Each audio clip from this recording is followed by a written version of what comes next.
The Wells Report returns in 30 seconds.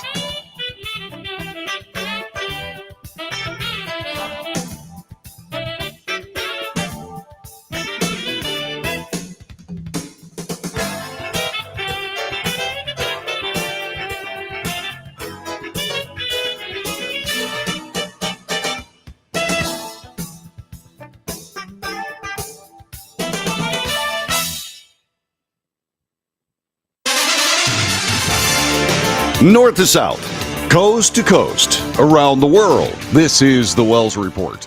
Good morning. My name is John David Wells. What do we do on this broadcast? We report the news honestly and fairly. We analyze the news for fact and bias. In short, we de-propagandize the mainstream media. We do make commentary. That's not news. Commentary is opinion, yours and mine. We differentiate between opinion and news on this broadcast. When I speak about opinions, I speak over here. When I talk about the news, this is where you find me. This is the Wells Report.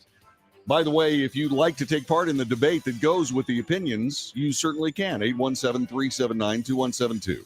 817-379-2172. You can also find us on the chat room, which is underway right this very moment on Facebook, YouTube, X, Twitch, Rumble, and Patreon. Will have the broadcast coming up a little bit later on as we move through our broadcast day. James Biden, President Joe Biden's brother, is expected to sit for a private interview today as House Republicans continue their impeachment inquiry into President Biden. Now, this is something that is going to be happening today. I'm very, very sure that James Biden has no interest in repeating what his nephew Hunter did a few weeks back when he showed up at the Capitol, making a big deal out of the fact that he was there to testify publicly, but he wasn't going to testify behind closed doors and have a transcript. And that's what's happening with James Biden. And by the way, Hunter will have this very same thing happen in about a week's time.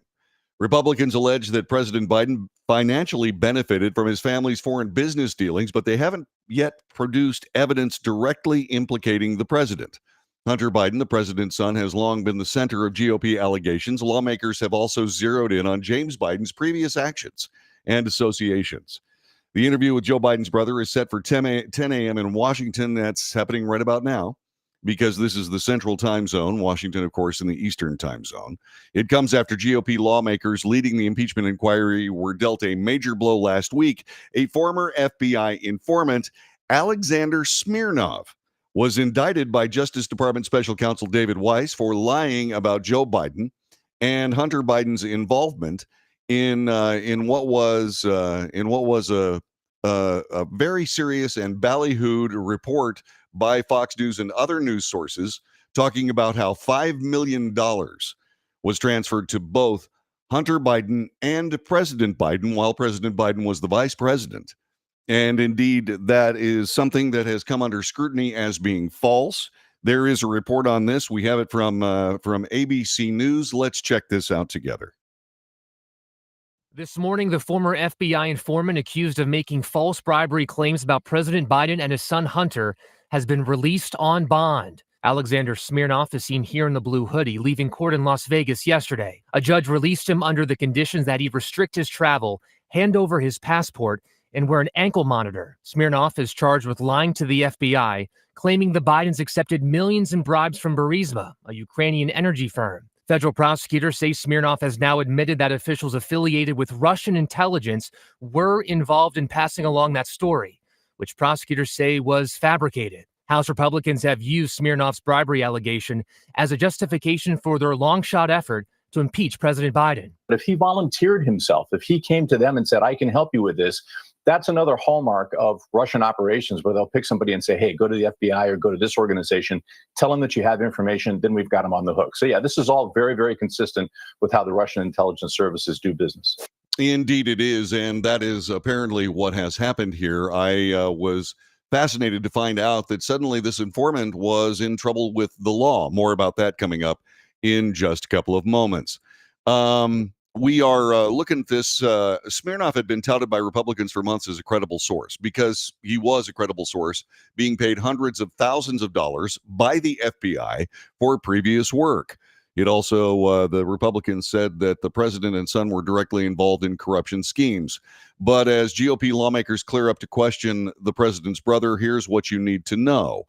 The congressional committees investigating the president have focused on James Biden's business dealings, and they are interested to what extent, if any, the president was involved in them as well. Lawmakers are likely to ask Biden about a pair of checks he made to the president in 2017. In 2018, labeled on the memo line as a loan repayment. They're trying to find out what loan that was and back it up with bank records, which the Republican committees have in hand. The checks have become a major point for Republicans raising allegations against the president over his family business practices. However, bank records previously reviewed by USA Today suggest the checks were indeed repayments for loans the president previously made to his brother. Now, remember, this is also coming to you from USA Today. And I point that out because USA Today on this particular story for certain is a biased news entity. There's also something else about this that I feel like I have to bring up. This is purely opinion on my part. But when you damage your credibility from being a law enforcement agency like the DOJ or the FBI, and you end up being the political enforcement arm of, say, for example, I don't know, the Democrat Party and the President of the United States, what ends up happening is you find yourself in a position where all of a sudden you have to be questioned, and not only have to be, but responsibly questioned about exactly what your motivations are. And the motivations in this particular case are easily explained by, say, for example, I don't know, what happens if they decide to scapegoat this guy, saying, don't worry about any of this, the sentence will be light. If anything, we can say that you're going to go to jail for 5-6 years, et cetera, and you'll end up being put in the witness protection program. You can't move through this story without thinking about those things based on the antics of both the DOJ and the FBI before. How did the FBI pay this guy hundreds of thousands of dollars for years as a credible informant? And then suddenly this credible informant, after being paid all that money and after working with the FBI successfully for all those years, suddenly makes the mistake and says, oh, I was involved with Russian intelligence. Takes us back to the hallmark Russia, doesn't it? Anyway, these questions have to be brought up. Are they true? Who knows? But I cannot, in my, borderline cynical point of view, and with my, what I consider to be patriotic suspicion, wonder if there isn't some sort of game afoot. And I don't really see that there could be anybody who's responsible in following the story that isn't thinking the same thing. Perhaps you listening to this. I don't know. You tell me. 817-379-2172. 817-379-2172. Now, there are questions that are suggested by National Review. 5 major questions lawmakers should ask Joe Biden's brother. The first on their list is, was your brother ever involved in your Chinese business dealings? James Biden is listed alongside Hunter in the initial operating agreement for Hudson West III. That is or Hudson West 3, a joint venture the Biden set up with Chinese conglomerate CEFC in August of 2017. He was set to make $65,000 per month. Hunter Biden was supposed to make $100,000 a month, in addition to a $500,000 initial retainer fee. Upon the creation of Hudson West, Hunter Biden received $400,000 from the new venture, wired $150,000 of that money to James Biden's business account, Lion Hall Group. Bank records show James Biden and his wife Sarah proceeded to transfer $50,000 of the funds to their personal account. Afterwards, Sarah Biden wrote a check for $40,000 to Joe Biden in September of 2017, according to those bank records. The other questions, like, say, for example, why did Joe Biden require plausible deniability if he wasn't doing anything wrong? Before Hudson West III started, the Bidens and their associates negotiated with CEFC a $10 million joint venture proposal called Sinohawk Holdings that ended up falling apart. Former business partner Tony Bobulinski, a central fixture in Sinohawk talks, testified on February 13th, recalled a meeting with Joe Hunter and James Biden to discuss the proposal, according to the transcript of his testimony. Another question that National Review wants to ask is, did you make promises to AmeriCorps about Joe Biden's role with the company? If so, was Joe Biden aware of those promises? Beginning in 2017, James Biden and healthcare company AmeriCorps entered into a business relationship and made Joe Biden a central aspect of the pitch to the firm. This is James Biden's pitch to the firm, according to Politico. It was based on interviews, public records, court filings, and a trove of internal documents. James Biden floated giving Joe Biden equity in AmeriCorps and putting him on the company's board, according to former executives. Talking about the outlet, a third former executive told Politico James Biden and his brother could potentially promote the company during his upcoming presidential campaign. Oh, my. Here's another question. Were the checks you sent to Joe Biden really loan repayments? Will you turn over financial documentation to prove it? The $40,000 check and $200,000 check to Joe Biden are classified as loan repayments. White House spokesman Ian Sams has repeatedly said the checks were written to pay back loans Joe Biden made to his brother. The Biden administration declined to provide financial documentation of the apparent loans in response to a request from Oversight Committee Chairman James Comer in October for the paperwork. Comer said the bank records in his possession do not indicate any loans between the Biden family members. And then there's this. Did you mislead federal agents about the nature of your Chinese business dealings? James Biden told federal investigators he only received payments from Hudson West 3 through Hunter Biden, according to a memo produced by IRS agents summarizing the interview. One of the IRS agents who created the memo is IRS whistleblower Joseph Ziegler. He turned it over to the House Ways and Means Committee. James B. was not exactly aware of the HW3 entity, that's Hudson West 3, as he was always paid by RHB through Owasco PC. James B. was not sure how exactly RHB was making, how much he was actually making from HW3, that's Hudson West 3. But RHB told James B. that he was making $100,000 and that RHB would pay James B. $60,000 in addition to fees. RHB, by the way, refers to Hunter Biden, whose first name is Robert. And so all of this sort of leads into questions that are going to be very, very difficult to answer. And I have pointed out in the past, and I will continue to point out this. The case of this is the Biden family needs to come clean as quickly as possible. If they do not, then all of this will come to bear, at least on the president after he's the president, even though people have said, the people that the special counsel Robert Hur has said that they're not going to proceed with the case because the president is too old, infirm, and incapable of standing trial. And yet he's the president of the United States. These circumstances cannot coexist in any particular context. They can't. This president has some explaining to do. Will he do it? Can he do it? We are in a position here where this president has indeed at least the appearance of impropriety hanging all over him. And yet, we find ourselves in a position where his main political opposition is being hunted down for every possible circumstance that can be brought to some kind of a courtroom somewhere in novel interpretations of law that no one has ever seen before. And yet, what we have are bank records that ask questions or at least propel questions forward that have not been dealt with in any way by the Biden family, at least in a fulsome basis.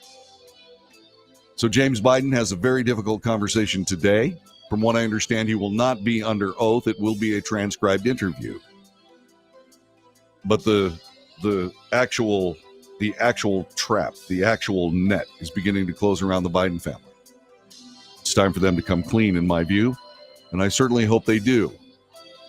I don't know whether the partisans will ever be able to, say, for example, forgive President Biden for any of this while he was vice president. However, you're not going to find out by trying to stonewall your way through it, are you?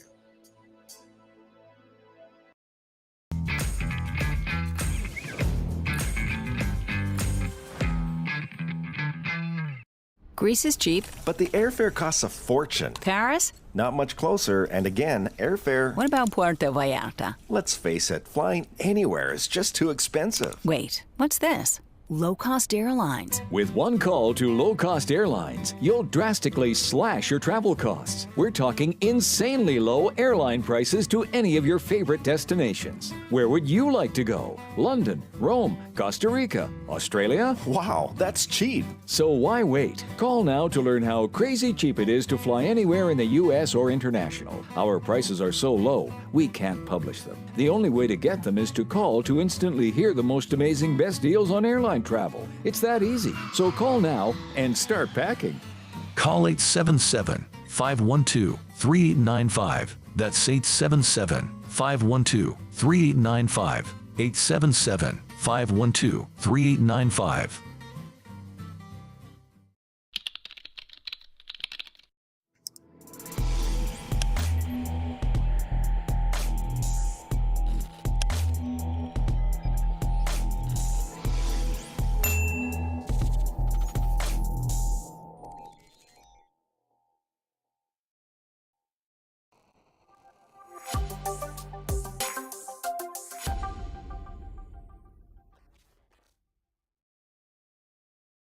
If you're living with diabetes and using insulin, you know the pain of pricking your fingers over and over again. By wearing a small device called a continuous glucose monitor, or CGM, you can reduce the pain of pricking your fingers right away. If you use insulin daily, you might be eligible to get your own continuous glucose monitor. So call the US Med Diabetic Health Hotline today and learn about the latest CGM technology. Not only can a CGM immediately reduce pain, it's accurate, easy to use, and helps you make better diabetes treatment decisions. And if you have Medicare or private insurance, you can see if you qualify for a CGM at little or no out-of-pocket cost. We'll also provide free shipping of your new CGM, and we'll bill your insurance company for you. If you use insulin daily, you might be eligible to get your own continuous glucose monitor. So call the US Med Diabetic Health Hotline to see if you qualify for a CGM at little to no out-of-pocket cost.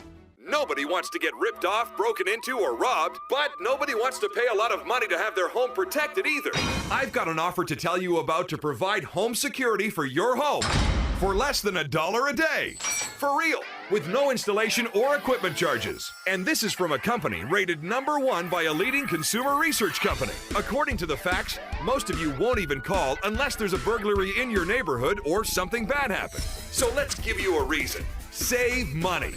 For less than $1 a day with no other costs, you can get your home secured. Plus, get a lifetime equipment replacement warranty. You need protection for your home. Call the Home Security Hotline right now. Get your home secured for less than $1 a day, and every caller today immediately qualifies for free installation. Call now. Call 877-275-0973. 877-275-0973. That's 877-275-0973.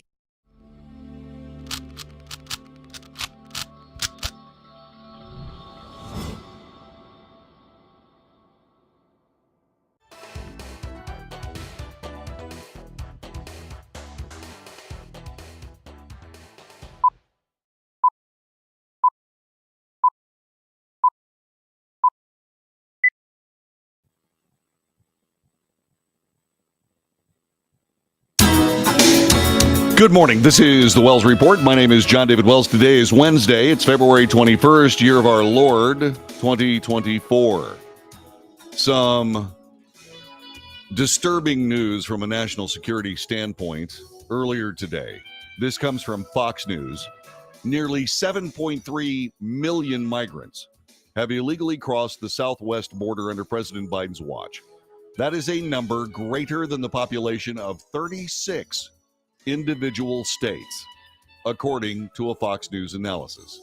That figure comes from the U.S. Customs and Border Protection, which has already reported 961,537 border encounters in the current fiscal year, which runs from October through September, if the current pace of illegal immigration does not slow down.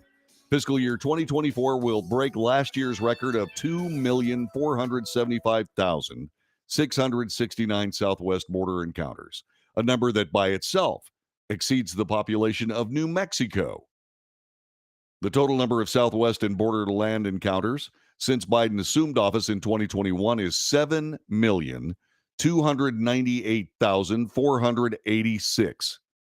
That number is larger than the populations of 36 U.S. states, including Alabama, Alaska, Arkansas, Colorado, Connecticut, Delaware, Hawaii, Idaho, Indiana, Iowa, Kansas, Kentucky, Louisiana, Maine, Maryland, Massachusetts, Minnesota, Mississippi, Missouri, Montana, Nebraska, Nevada, New Hampshire, New Mexico, North Dakota, Oklahoma, Oregon, Rhode Island, South Carolina, South Dakota, Tennessee, Utah, Vermont, West Virginia, Wisconsin, and Wyoming. The number of people crossing the border just since President Biden has been in office eclipses the populations of those 36 individual states. It's getting to the point where secondary cities are now finding themselves with serious homeless/immigrant problems in their cities. Yesterday, Raleigh, North Carolina was talking about how suddenly we have big city problems with people sleeping on the streets and in tents and so on and so on. No federal aid to support any of these immigrants coming into all of these cities. But they are now suffusing themselves through the population of the United States. They are not here legally. They are here illegally. And yet, in the next census, should these people remain, what will happen is that the entire complexion of just exactly how the apportionment of political power through congressional districts will be decided and will include these people. Now, President Trump has said that if he's reelected, he is going to deport people at a scale never seen in America, even or somewhat close to what the Eisenhower administration did. That's what it's going to take. Not because we're talking about, my goodness sakes, we're talking about anti-immigrant. We're not being anti-immigrant. We're not. We are not being racist in any way, shape, or form. We are not being jingoistic. In other words, anything to protect the nation. We're not being any of those things. Xenophobia just falls out of the equation. These are people who are not American citizens being used by the political process to determine just exactly what kind of political power will be wielded on American citizens. And that cannot stand. 7.2 million people have come into the United States illegally, eclipsing the populations of 36 individual states in this nation. Do you think there might be something wrong with that? I sure do. This is the Wells Report. John David Wells at your service. Our telephone number is 817-379-2172. 817-379-2172. Thank you so much for being with us. We appreciate your time today. And if you have something to say, by all means, call us at that telephone number or join us on our chat room because we are watching both very, very carefully. Coming up in just a couple of moments, a child was removed from a Catholic home. Why? You simply will not believe it. We'll have that story for you as we continue here on the Wells Report. Stay there.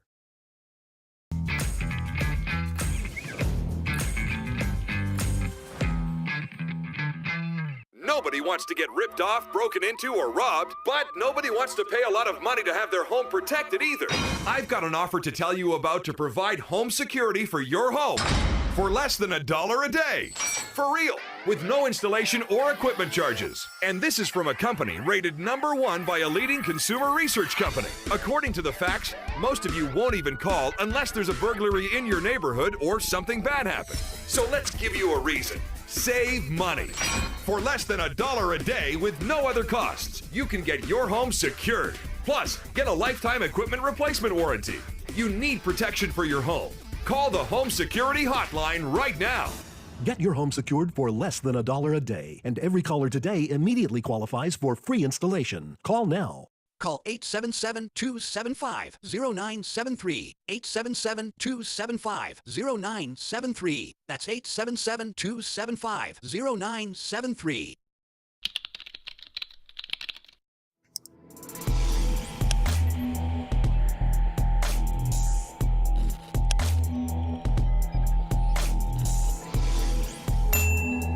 If you're living with diabetes and using insulin, you know the pain of pricking your fingers over and over again. By wearing a small device called a continuous glucose monitor, or CGM, you can reduce the pain of pricking your fingers right away. If you use insulin daily, you might be eligible to get your own continuous glucose monitor. So call the US Med Diabetic Health Hotline today and learn about the latest CGM technology. Not only can a CGM immediately reduce pain, it's accurate, easy to use, and helps you make better diabetes treatment decisions. And if you have Medicare or private insurance, you can see if you qualify for a CGM at little or no out-of-pocket cost. We'll also provide free shipping of your new CGM, and we'll bill your insurance company for you. If you use insulin daily, you might be eligible to get your own continuous glucose monitor. So call the US Med Diabetic Health Hotline to see if you qualify for a CGM at little to no out-of-pocket cost.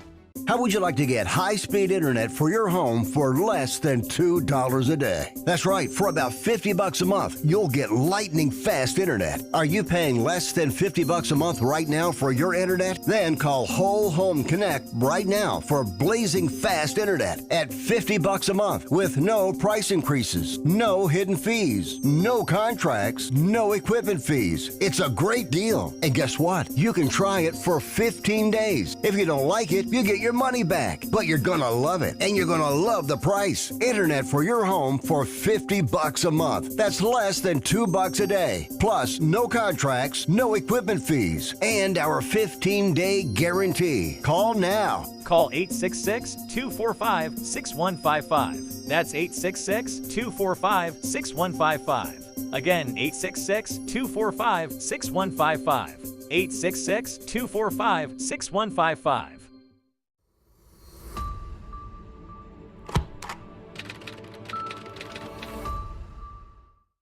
Greece is cheap. But the airfare costs a fortune. Paris? Not much closer, and again, airfare... What about Puerto Vallarta? Let's face it, flying anywhere is just too expensive. Wait, what's this? Low-cost airlines. With one call to low-cost airlines, you'll drastically slash your travel costs. We're talking insanely low airline prices to any of your favorite destinations. Where would you like to go? London, Rome, Costa Rica, Australia? Wow, that's cheap. So why wait? Call now to learn how crazy cheap it is to fly anywhere in the U.S. or international. Our prices are so low, we can't publish them. The only way to get them is to call to instantly hear the most amazing best deals on airline travel. It's that easy. So call now and start packing. Call 877-512-3895. That's 877-512-3895. 877-512-3895.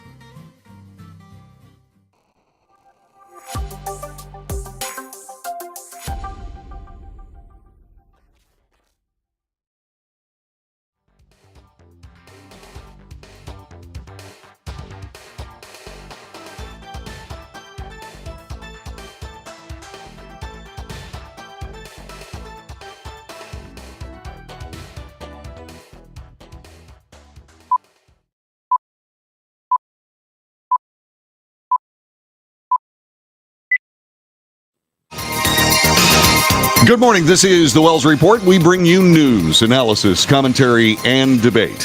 And we do so every single day, Monday through Friday, from 9 until 11 a.m. Central Time. This is something that people have been,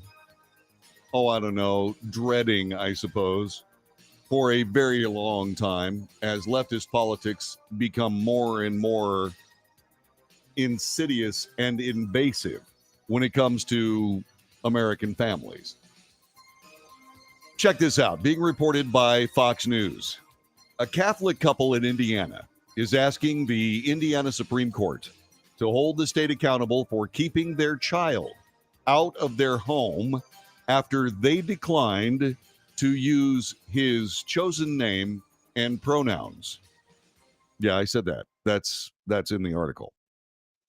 Because a Catholic set of parents would not use their son or now daughter chosen name and pronouns, it appears as though the Indiana Department of Child Services took the child out of Mary and Jeremy Cox's home. They are appealing to the Supreme Court after they were investigated by Indiana officials for refusing to refer to their son using pronouns and a name inconsistent with his biological sex.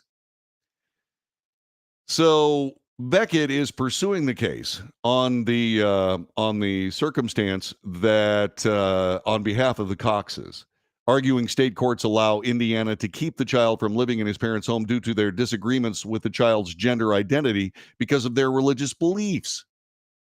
Notably, upon completion of the investigation, the state determined the allegations of abuse against Mary and Jeremy were unsubstantiated, but still argued that the disagreement over gender identity was distressing to the child. Lori Wyndham, the vice president and senior counsel at Beckett, told Fox News that no parent should have to endure what Mary and Jeremy have been forced to go through. Quote, keeping a child away from loving parents because of their religious beliefs, even when the state admits there is no abuse or neglect, is wrong. It's against the law.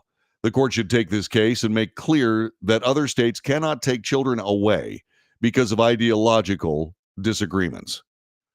I'm assuming, actually, from what I understand, I guess this is the Supreme Court of the United States, not the Supreme Court of Indiana. I was confused. This is kind of a confusing story.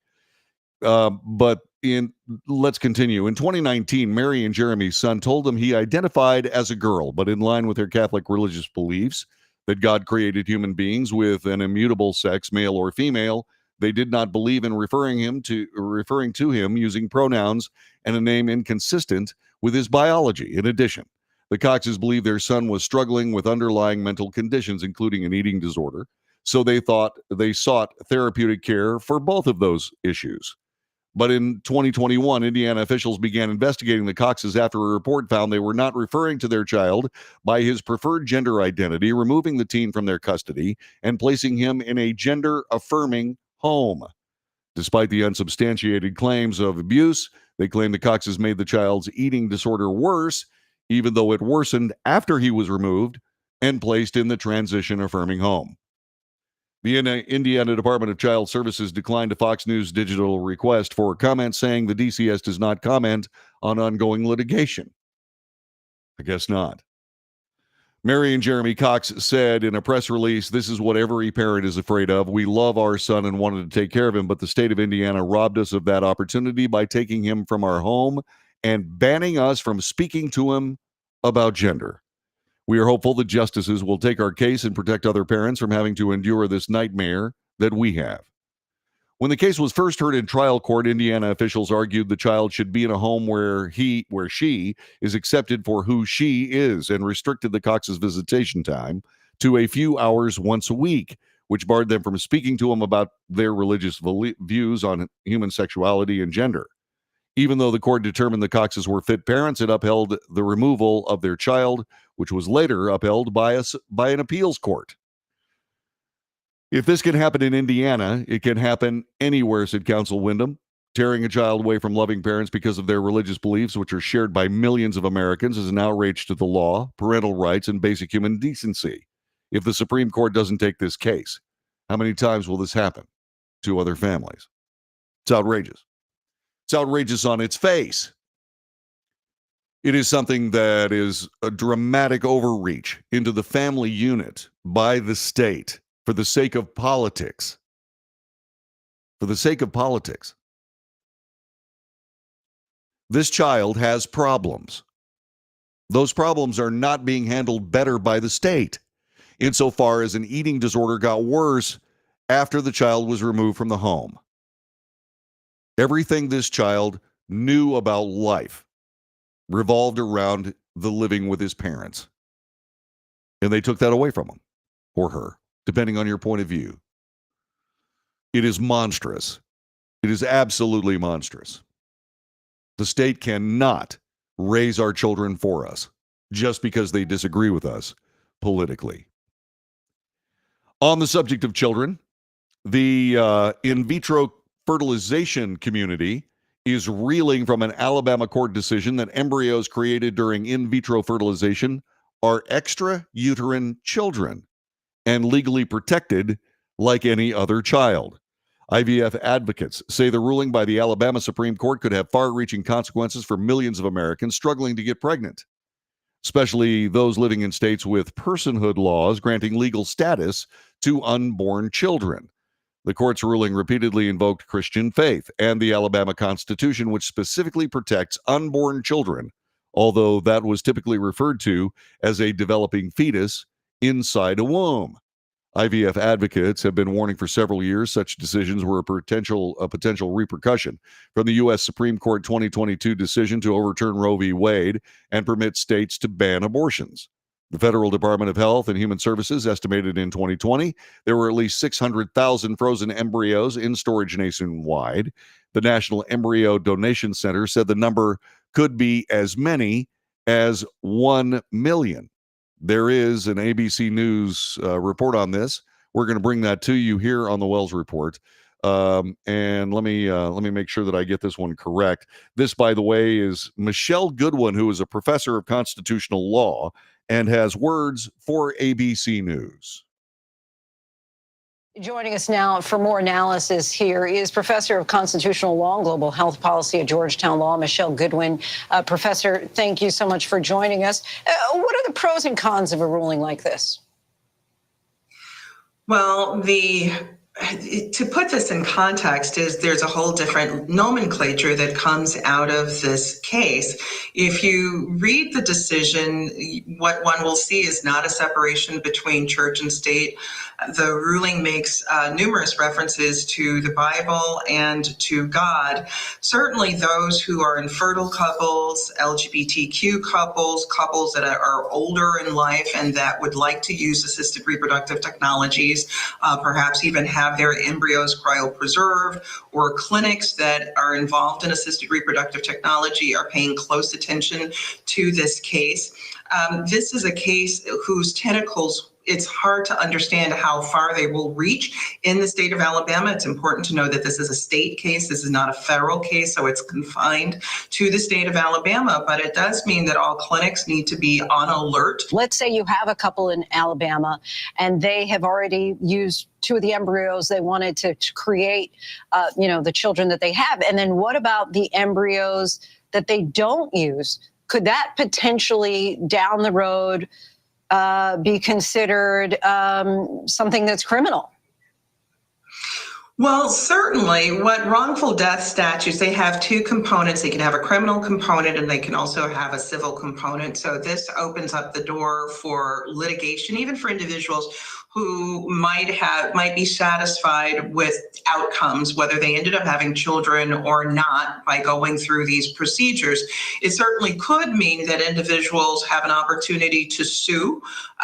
Clinics could potentially have for wrongful death. As a constancy in American law, there's been the concern about hyper litigation, over litigation. When should litigation be policed? But you could see that there's a Pandora's box potentially with this. What we're seeing in the post-Dobbs era, and by this very case, is uncharted territory in constitutional law.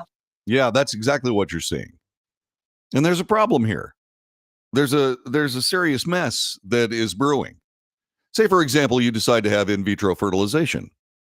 Let's say, for example, eggs are harvested and sperm is harvested, and they're put together in a petri dish and so on and so forth. What if you come up with 8 frozen embryos? You decide to have 2 kids now, 2 kids later. What happens to the other 4? If they are disposed of, is that murder in Alabama? Yeah, this is a mess. And it's a mess that's not getting any better. Now, there's also something else going on having to do with this particular topic, and it has to do with a college professor who was fired for doing his job. He was fired for teaching that sex was determined by X and Y chromosomes. Okay? Now, this is an older news story, and this came from Fox News. And so let me show you just exactly where this story started, and it does have a very interesting ending, and we're going to bring that to you here on the Wells Report. Yeah, I've been teaching the reproductive system, as a part of my college teaching. And in the reproductive system, when I teach, I would mention that our sex is determined by XX and XY chromosomes. And if the chromosomes are X and X, that person will be a female, and X and Y, it's a male. And then I would say that our continuation of human species, the sex has to be between male and female. Then the conception, if a sperm joins with egg, that's when a zygote is formed. And that zygote, if we give that to grow for 38 weeks, we get a beautiful baby. When I mentioned all those things, 4 of my students just walked out of my class. Yeah. Then later, the vice president of the school, academic affairs, academic sexes, he sent me 2 emails. The first email was that they are doing an investigation on me, and without telling me what the complaints are, the second email was a termination letter. All right, so he was terminated by this particular college. Well, there is good news. By the way, that was Trace Gallagher from months ago, Fox News at Night. He was the anchor on that. And the person that was involved is Dr. Johnson Varkey, as you could see on the super below the video. That biology professor, who was fired from a Texas community college for teaching students that X and Y chromosomes determine sex, has now been reinstated. First Liberty Institute, a law firm that defends religious liberty for Americans, announced in a press release yesterday that St. Philip's College in San Antonio had reinstated Dr. Johnson Varkey, a former adjunct professor, a year after he was terminated. The law firm noted they had filed a charge of discrimination at the U.S. Equal Employment Opportunity Commission against St. Philip's and the Alamo Community College District earlier this year.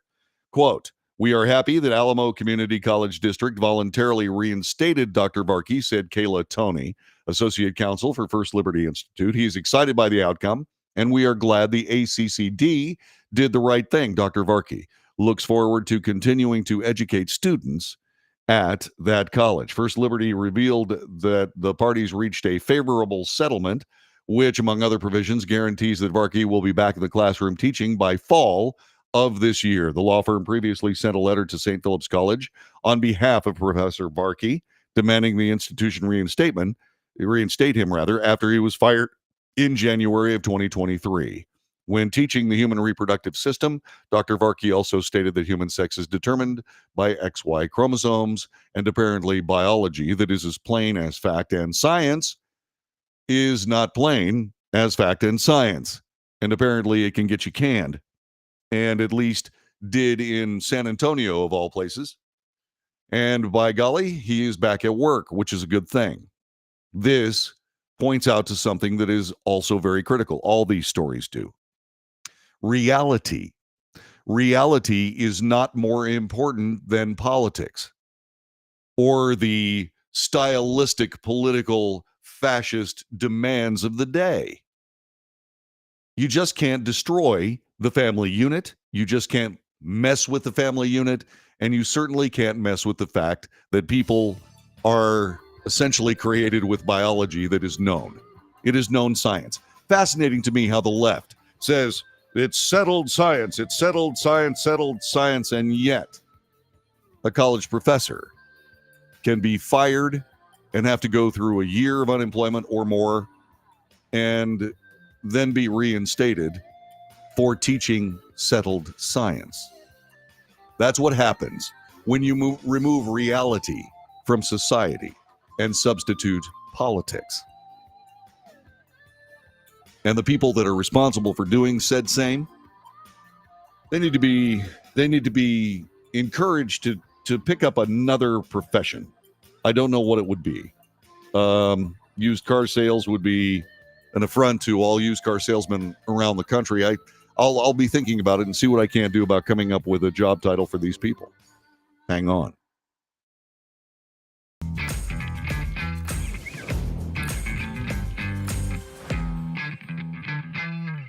Greece is cheap. But the airfare costs a fortune. Paris? Not much closer, and again, airfare... What about Puerto Vallarta? Let's face it, flying anywhere is just too expensive. Wait, what's this? Low-cost airlines. With one call to low-cost airlines, you'll drastically slash your travel costs. We're talking insanely low airline prices to any of your favorite destinations. Where would you like to go? London, Rome, Costa Rica, Australia? Wow, that's cheap. So why wait? Call now to learn how crazy cheap it is to fly anywhere in the U.S. or international. Our prices are so low, we can't publish them. The only way to get them is to call to instantly hear the most amazing best deals on airline travel. It's that easy. So call now and start packing. Call 877-512-3895. That's 877-512-3895. 877-512-3895.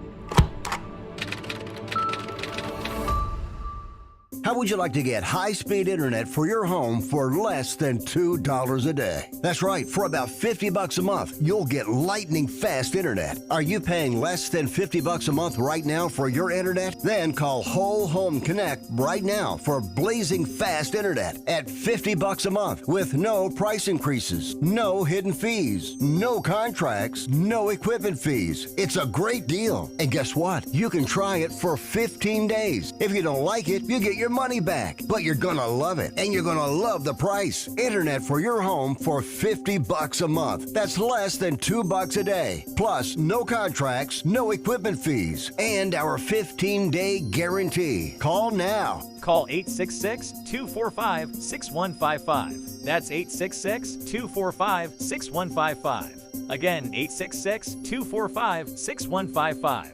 866-245-6155.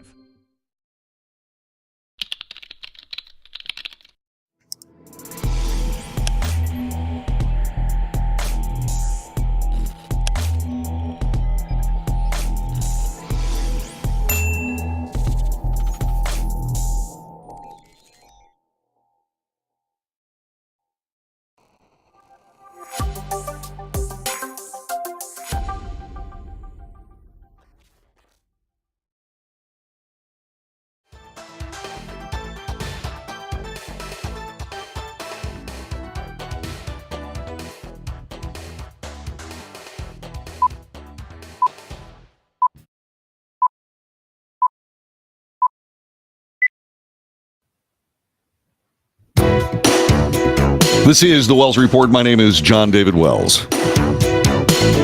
Audrey Cunningham was 11 years old. She vanished from Livingston, Texas, a small town approximately 60 miles, 70 miles north of Houston.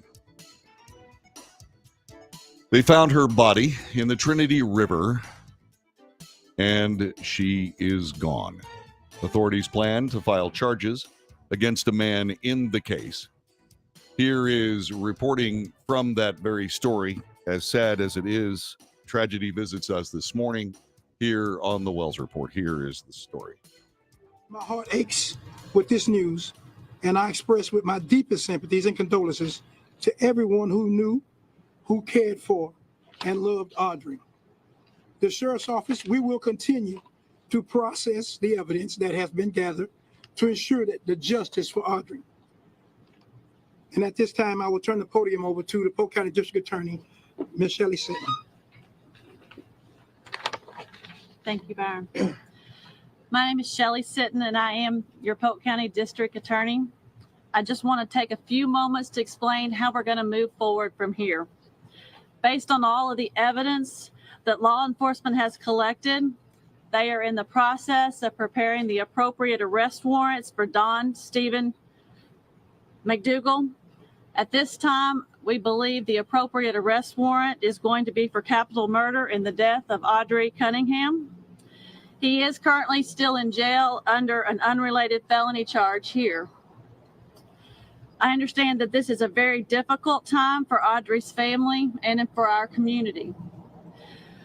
The substantial law enforcement resources that were marshaled by the Sheriff Lyons, I think should show you that this county and law enforcement they will come out when they need to protect our children. Yeah. And you could see that the DA was becoming more and more emotional as she went through her statement. The girl's body was found in the Trinity River along US 59. She had been missing since Thursday after failing to make it to her school bus in the small town of Livingston. Sheriff Lyons said the information gathered in the criminal investigation is substantial. Here's what USA Today knows. At this time, we believe the appropriate arrest warrant is going to be for capital murder. USA Today could not find an attorney listed for McDougal, who was being held at the Polk County Jail for an unrelated felony charge of aggravated assault. We do believe at this point he was the last person who saw her, talking about McDougal. The man had been speaking with investigators, but law enforcement declined to share how involved McDougal was in locating Audrey's body. Audrey Cunningham lived with her family in a lakeside community on the eastern shores of Livingston Lake. Lyons said that investigators were able to zero in on the location of Audrey's body using cell phone records, videos, and some information they received from McDougal. The town, which has a population of just over 5,600 during the last census, is in Polk County, about 100 miles west of the Louisiana state line. Livingston is just over 46 miles north of Lufkin, the largest city in Angelina County. The small town is where a hero couple made national news last year after they rescued a 9-month-old baby abandoned in a shed. Audrey was last seen 7 a.m. February 15th when she left her home to catch the school bus. Her parents reported her missing after she did not get off the bus on Thursday afternoon. School officials told investigators the bus did not pick her up and she did not report to campus. Over the weekend, Texas Department of Public Safety officials announced they had found a backpack belonging to Audrey. The department identified a person of interest in her disappearance. On Saturday, Polk County Sheriff Lieutenant Craig Cummings said officials found Audrey's Hello Kitty backpack near a dam at Lake Livingston, according to the Austin American-Statesman. Cummings identified the person of interest as McDougal. During a press conference, Lyons said McDougal lives in a trailer on the family's property and sometimes took the girl to the bus stop and to school if she missed the bus. According to the sheriff's office, investigators believed a dark blue 2003 Chevrolet Suburban belonging to McDougal was involved in the disappearance. The department had been asking public for help in reporting any sightings of the vehicle on Thursday or Friday of last week. And so, the story of Audrey Cunningham and her death has at least come to the point where there is someone that is a person of interest and will be charged with capital murder. Prosecutors in the case say they will be asking for the death penalty. And if this man is found guilty, I certainly hope that that penalty, after a thorough appeal of the case, is executed swiftly. It is long past time where people should spend decades living on death row because people are fighting over whether or not what is plainly evident, at least according to the jury, of the peers that are of this McDougal person, have found him guilty and have recommended that penalty. It's long past time that these people spend, like I said, decades waiting for their just desserts.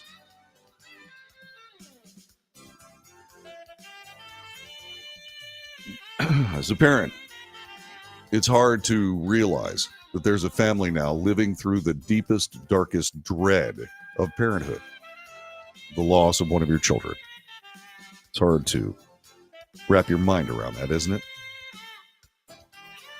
This is the Wells Report. My name is John David Wells. Coming up in just a couple of moments, we have news of Donald Trump. He had a town hall meeting on Fox yesterday with Laura Ingraham. We'll be talking a little bit about that and some of the things that are going around the former president as we continue to unfold this Wednesday, the 21st day of February. Back with more in just a moment.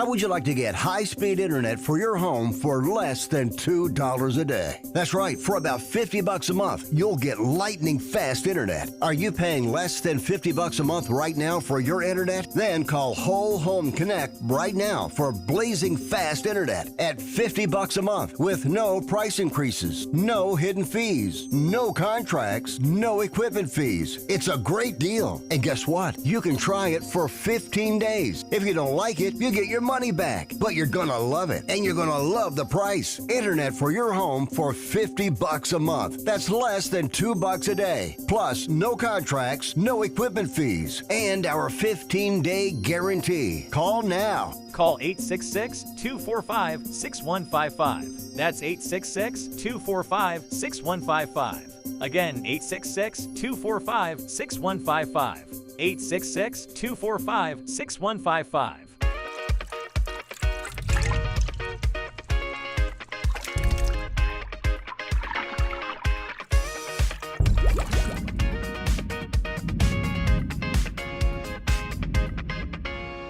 Nobody wants to get ripped off, broken into, or robbed, but nobody wants to pay a lot of money to have their home protected either. I've got an offer to tell you about to provide home security for your home for less than $1 a day.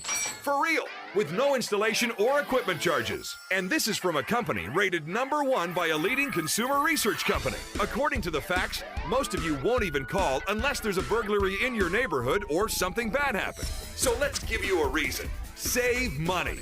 For less than $1 a day with no other costs, you can get your home secured. Plus, get a lifetime equipment replacement warranty. You need protection for your home. Call the Home Security Hotline right now.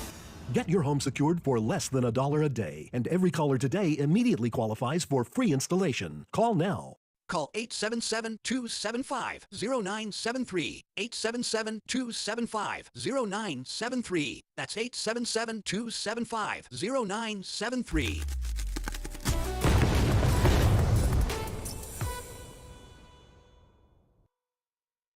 Hey, thanks for joining us this morning for the Wells Report, and make sure you share us with all your friends on Facebook, YouTube, Twitter, Twitch, Rumble, Patreon, and don't forget to check out our Substack column, which will be coming up a little bit later on this afternoon. When you do all this, make sure you subscribe. Make sure you give us those thumbs up. They are really important. Check the notification box so you know when we're on the air, and whatever you do, join us every morning, Monday through Friday, 9 to 11 a.m. Central Time, for the Wells Report.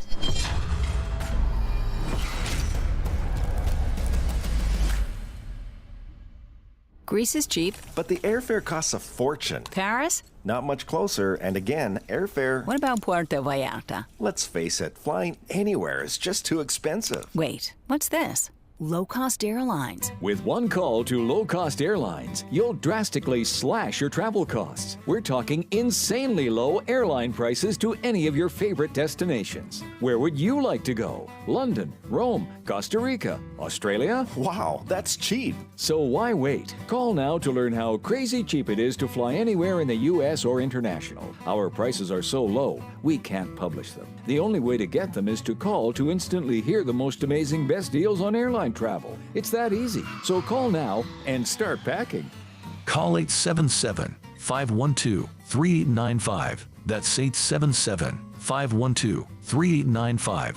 877-512-3895.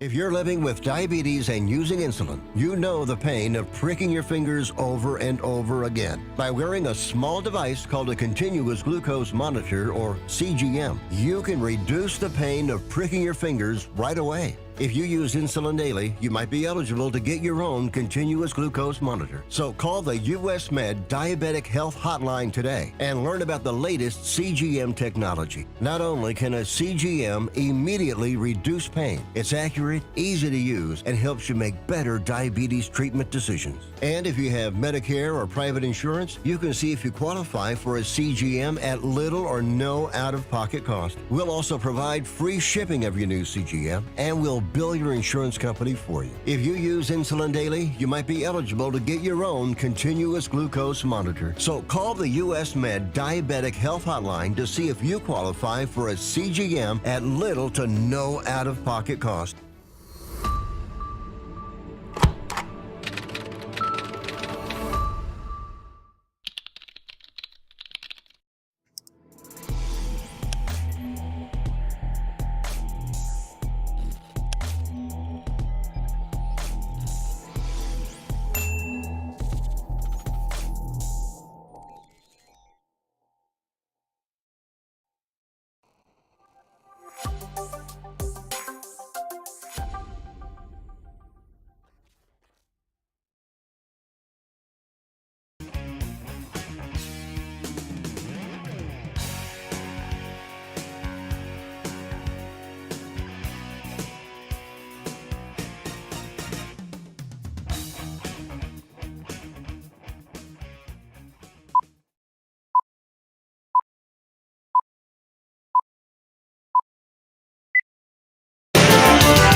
North to south, coast to coast, around the world.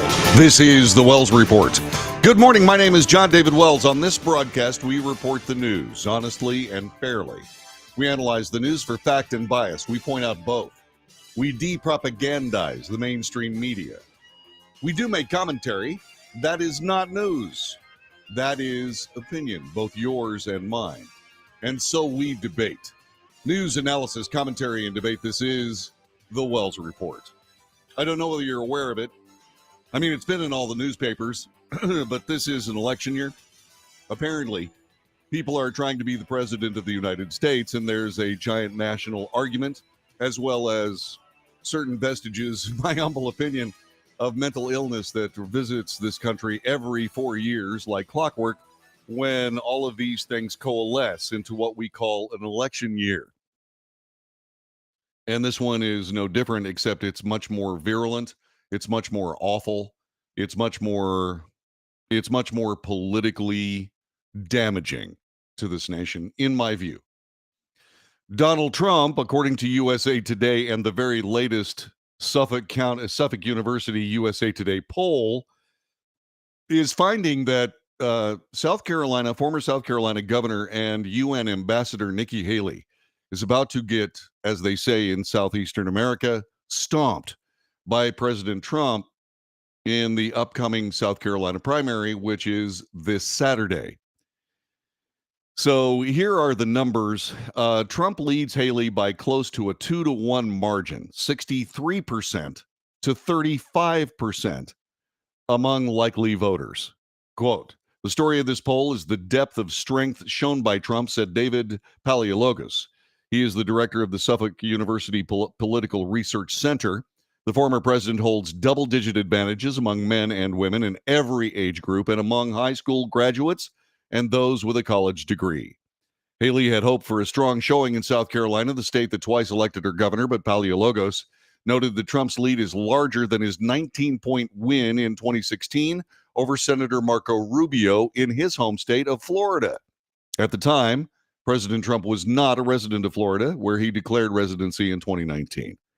The survey was taken Thursday through Sunday by landline and cell phone of 500 South Carolina voters who said they are very likely to vote in the primary or had already cast an early ballot. The margin of sampling error is plus or minus 4.4 percentage points. Once again, I always bring this up. You need about 1,200 people in a particular mini universe. In other words, you take the total population and you take all the demographics and all the age groups and so on and so forth, and you bring them down to about 1,200. That seems to be the statistical limit. But what they've done is they've cut that more than in half, and they're only using 500 people, which is why the margin of error is near 5%. This statistical stuff, is something that I throw out there just to give you an idea of how big the grain of salt that you need to lay on this information as I report it here on the Wells Report. Like I said, we're serious about that fact and bias thing. We're serious about trying to find fact and trying to point out that the polling is not fact. Polling is an estimate of an opinion. So keep that in mind as we continue to go through this. So Naturally, when USA Today can do anything, this is the biased part of what we do, when they can do anything to create a problem for Donald Trump, they do it. They're reporting that Trump created controversy this month when he mocked Haley's husband, Michael Haley, a National Guardsman, now on a year-long deployment in Africa. Quote, "What happened to her husband? Where is he?" He asked suggestively at a rally in Conway, South Carolina. "He's gone." Okay. Haley immediately responded, "Michael is deployed, serving our country, something you know nothing about." Sorry, ma'am. He was the commander-in-chief of the U.S. military forces for 4 years. That means he has served in the military and at the highest possible level. Just throwing it out there for whatever it's worth. Not all military service is strictly in uniform, but arguably you can say the president walks around in uniform wherever he goes. He is the commander-in-chief. Even so, even though USA Today is pointing this out, trying to create some kind of hate and miscontent among military families, it has not worked. President Trump leads Haley among voters in military families 65% to 33%, a bit wider than his standing among those who don't have a member of the family in the U.S. military. Though both Trump and Haley have net favorable ratings among primary voters, the former president is more popular, 64% to 25%, than former Governor Haley, 47% to 36%. Trump is also more likely to convert a favorable opinion into a primary vote. 90% of those with a positive view of him plan to cast their ballot for the former president. In comparison, 65% of those with a favorable opinion of Haley plan to vote for her. Elsewhere in other polling, this also being reported by USA Today, President Joe Biden, despite visiting Macomb County, Michigan early this month, dispatching administration officials and campaign aides to the state in recent weeks, still appears to be trailing former President Donald Trump in a head-to-head matchup in the state, 45 to 41%, 14% undecided, according to a new poll. That 4 percentage point split is equal to the poll's margin of error, meaning statistically speaking, the race could be tied. But a number of Michigan polls in recent months have shown that President Trump has an edge on Biden, suggesting the former president does have an opportunity to defeat the incumbent if it's only a slim chance. And the new poll indicates that President Biden's refusal to heed calls, especially among younger, more progressive Democrats and Michigan's large Arab American and Muslim communities, to demand an Israeli end to deadly counterattacks in the Gaza Strip, appears to be playing a role in his support or lack thereof, a situation that could potentially cost him a vital swing state. Trump won in 2016 before Biden recaptured it for Democrats 4 years ago. For his part, the president has been on Fox News. As a matter of fact, it was a town hall meeting with Laura Ingraham yesterday. Here is a piece of that. Here's a piece of that interview, and you can see for yourself. If you're going to complain about age, Trump's demeanor, Trump makes mistakes, forgets names. She's trying to equate Biden's decline, which is fairly obvious, with she and Biden have like almost in a way, some would say team up together. They're Biden's people to say, look, if you're going to complain about age, Trump's demeanor, Trump makes mistakes, forgets names. She's trying to equate Biden's decline, which is fairly obvious, with you for being, 77. Well, he's declined, and there's no question about it, but he was always sort of semi-declined if you go back 25 years. No, but he was not one of the smarter people. He's tried to be president many times, 4 times at least that they know of. And all of a sudden, when he's most diminished, this is when he hit, and he did it. But if you look at me, I feel, and I really mean this, and I would tell you, and I think you tell me too, because we've known each other a long time. If I felt diminished, okay, let's use a nice term. If I felt diminished or declined any way, I think I'd know it. And I think I'd say, I'm not running. Somebody should talk to him. But if he runs, he runs. He doesn't seem to be, I heard you say that he's very persistent, and he probably is. I think most stubborn. people, I think that most people that run would be stubborn or persistent and, just not want to give up the ghost. But, we have a nation to run. We have a nation that has to survive. We have nuclear weapons, and the likes of which, and you don't even want to know about it, the most powerful weapons in the history of the world, so powerful that you don't even want to talk about them. And we have him negotiating for us. And in his best years, he couldn't have negotiated well. Now he has no clue what's happening. And I know Putin very well, and I know President Xi of China. I know them all. Kim Jong-un, I know very well. I did a great job with him. Do you think they'd prefer him to remain as president because they believe that they can dominate the global, the global situation much easier with him in office? Well, they want him very badly to be president. I mean, I'm sure a lot of money is being spent on between Russia and China, no question with China, Russia too. Look, Ukraine would have never happened. I know Putin so well, and it was the apple of his eye. Ukraine was the apple of his eye. I said, don't ever do it. It would have never happened, by the way. We're going to get into that in a minute, but back to Biden and his current state, whatever you want to call it. Will you challenge him to regular debates, regardless of the concern about the moderators? I know that's always annoying, but I'll be happy to moderate one, by the way. Would you challenge him? Come on, Joe, you can do it. Will you challenge him to a debate regularly on focused specific topics? In other words, so it's not a wide-ranging, just one debate on foreign policy. Well, I'll do it right now on your show. I'll challenge him right now, and we can do you can do anybody you want. I'll take anybody from CNN, which is doing very poorly in the ratings, by the way, as you probably know. I'll take anybody because I think you have an obligation in this case. You really have an obligation to debate. When it came to the Republicans, I was up by 40, 50, 60 points, like being up on her. I think a poll just came out. I'm at 91 and she's at 7. And would you debate? You want to be smart. You don't have to waste your time doing But that would be instructive to see you versus Biden on any given topic. Regardless of poll numbers. I'm way up on him now in the polls. And frankly, I think we have an obligation.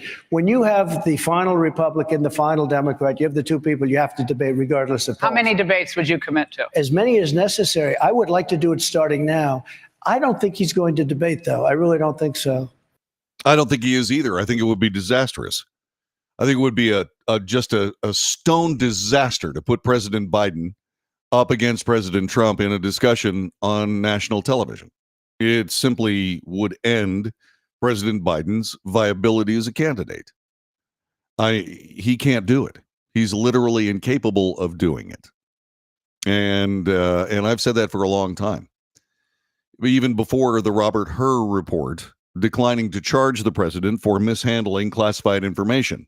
This, of course, this whole classified information thing is a hypocritical mess insofar as President Biden had his classified materials in his garage next to his Corvette, unlocked garage next to his Corvette, and they raided Mar-a-Lago in the early morning hours, up to and including Coast Guard personnel on the lake over that Mar-a-Lago overlooks.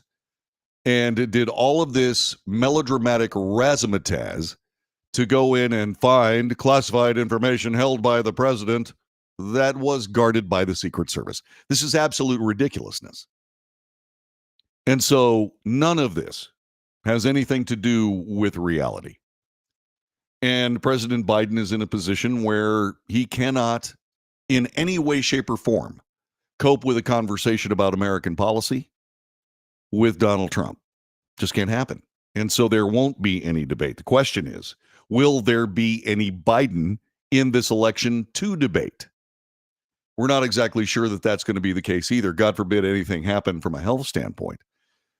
But the man is not capable of walking up a flight of stairs, even a short one, even a short, wide one that is designed to make it easy for people to find their footing when they're carrying heavy things into Air Force One.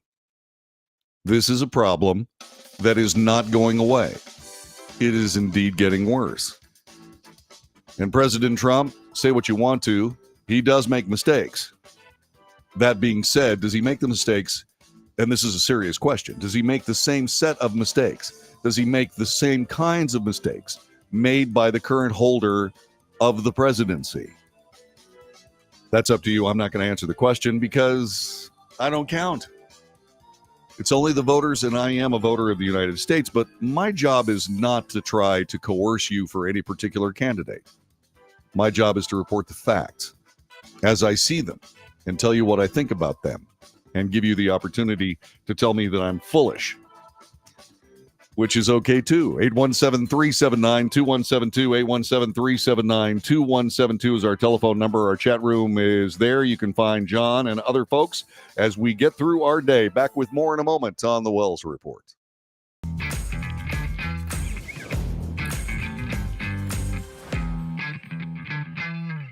Greece is cheap. But the airfare costs a fortune. Paris? Not much closer, and again, airfare... What about Puerto Vallarta? Let's face it, flying anywhere is just too expensive. Wait, what's this? Low-cost airlines. With one call to low-cost airlines, you'll drastically slash your travel costs. We're talking insanely low airline prices to any of your favorite destinations. Where would you like to go? London, Rome, Costa Rica, Australia? Wow, that's cheap. So why wait? Call now to learn how crazy cheap it is to fly anywhere in the U.S. or international. Our prices are so low, we can't publish them. The only way to get them is to call to instantly hear the most amazing best deals on airline travel. It's that easy. So call now and start packing.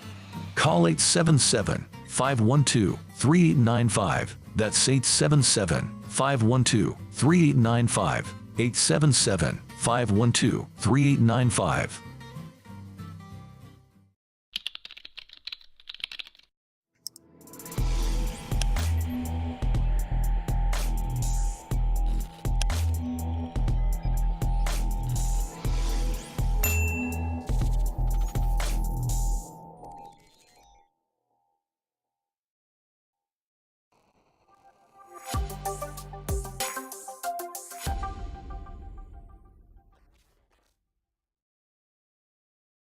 If you're living with diabetes and using insulin, you know the pain of pricking your fingers over and over again. By wearing a small device called a continuous glucose monitor, or CGM, you can reduce the pain of pricking your fingers right away. If you use insulin daily, you might be eligible to get your own continuous glucose monitor. So call the US Med Diabetic Health Hotline today and learn about the latest CGM technology. Not only can a CGM immediately reduce pain, it's accurate, easy to use, and helps you make better diabetes treatment decisions. And if you have Medicare or private insurance, you can see if you qualify for a CGM at little or no out-of-pocket cost. We'll also provide free shipping of your new CGM, and we'll bill your insurance company for you. If you use insulin daily, you might be eligible to get your own continuous glucose monitor. So call the US Med Diabetic Health Hotline to see if you qualify for a CGM at little to no out-of-pocket cost. Nobody wants to get ripped off, broken into, or robbed, but nobody wants to pay a lot of money to have their home protected either. I've got an offer to tell you about to provide home security for your home for less than $1 a day. For real, with no installation or equipment charges. And this is from a company rated #1 by a leading consumer research company. According to the facts, most of you won't even call unless there's a burglary in your neighborhood or something bad happened. So let's give you a reason. Save money. For less than $1 a day with no other costs, you can get your home secured. Plus, get a lifetime equipment replacement warranty.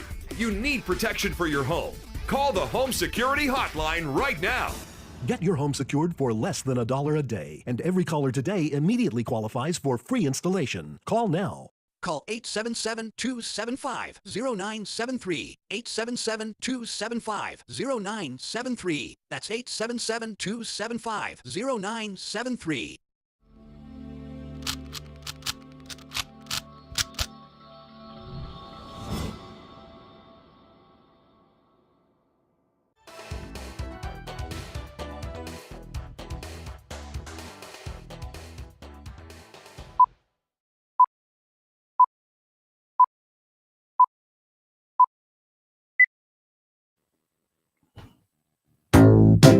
This is the Wells Report.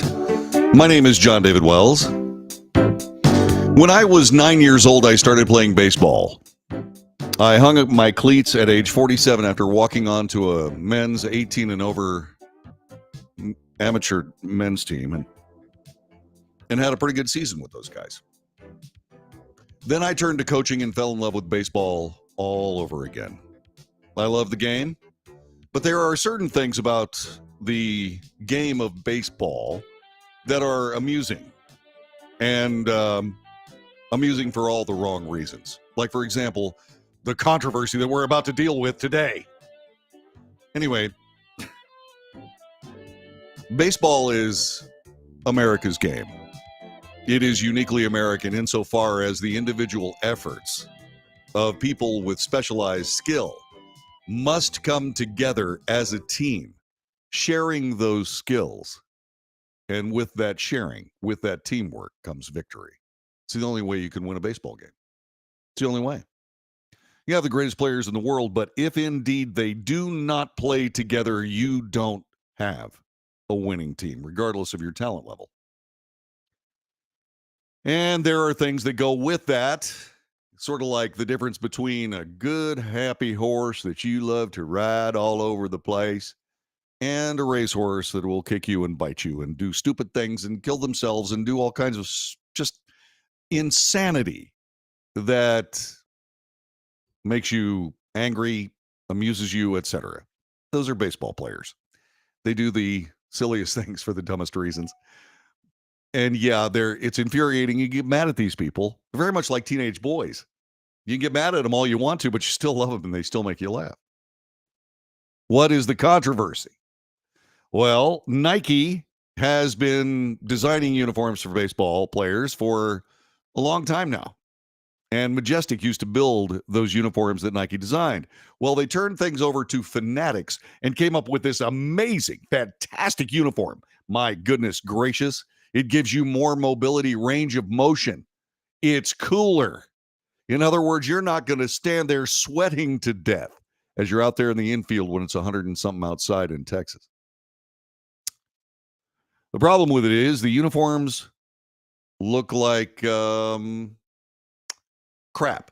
According to the baseball players themselves, they say these look like knockoff jerseys that you could find at your local TJ Maxx.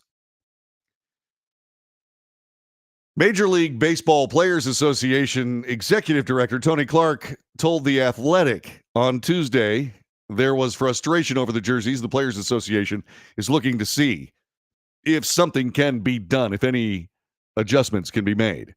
Anytime there's change, there's an adjustment period. Sometimes that adjustment goes well, sometimes not so much. In this instance, there appear to be some misses that could have otherwise not been misses, said Clark.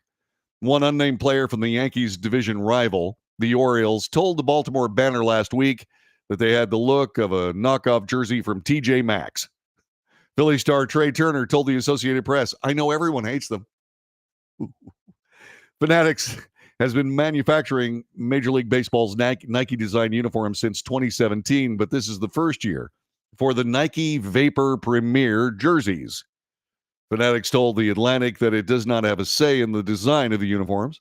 Major League Baseball claims the new uniforms improve mobility and are more breathable and comfortable. We are on the phone with the requisite parties that are involved in making the decision because we aren't.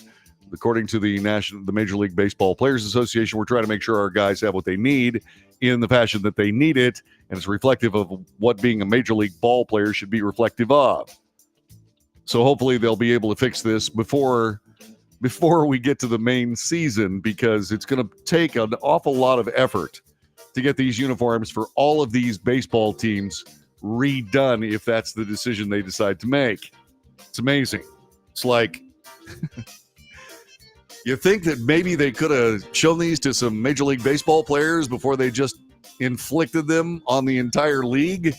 Think they might have been able to do something like that? Yeah, they probably could have. It's a dang shame, isn't it? So stupid. But it is baseball. So the first controversy of the season, and spring training hasn't even started. I love that game.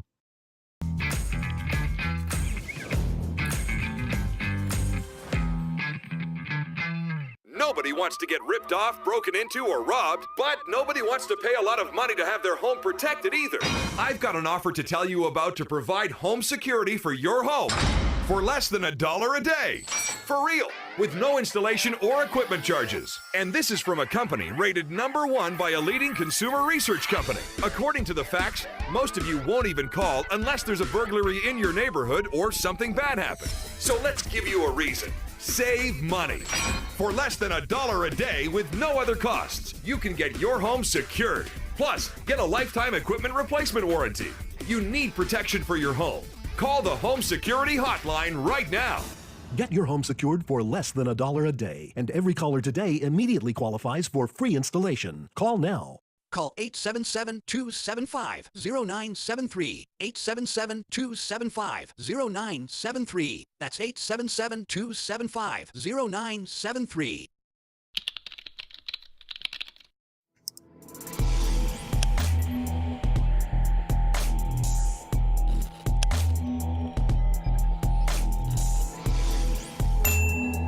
If you're living with diabetes and using insulin, you know the pain of pricking your fingers over and over again. By wearing a small device called a continuous glucose monitor, or CGM, you can reduce the pain of pricking your fingers right away. If you use insulin daily, you might be eligible to get your own continuous glucose monitor. So call the US Med Diabetic Health Hotline today and learn about the latest CGM technology. Not only can a CGM immediately reduce pain, it's accurate, easy to use, and helps you make better diabetes treatment decisions. And if you have Medicare or private insurance, you can see if you qualify for a CGM at little or no out-of-pocket cost. We'll also provide free shipping of your new CGM, and we'll bill your insurance company for you. If you use insulin daily, you might be eligible to get your own continuous glucose monitor. So call the US Med Diabetic Health Hotline to see if you qualify for a CGM at little to no out-of-pocket cost.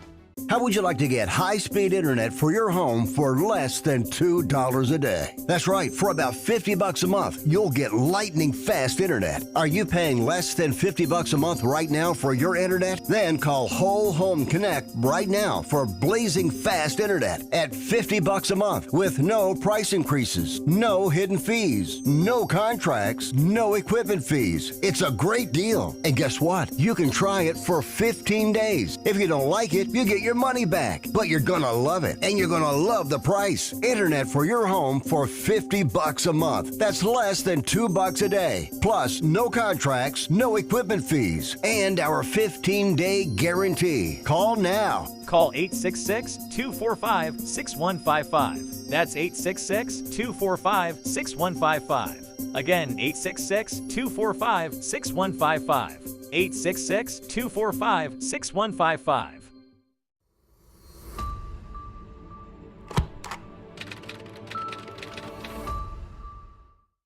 Greece is cheap. But the airfare costs a fortune. Paris? Not much closer, and again, airfare... What about Puerto Vallarta? Let's face it, flying anywhere is just too expensive. Wait, what's this?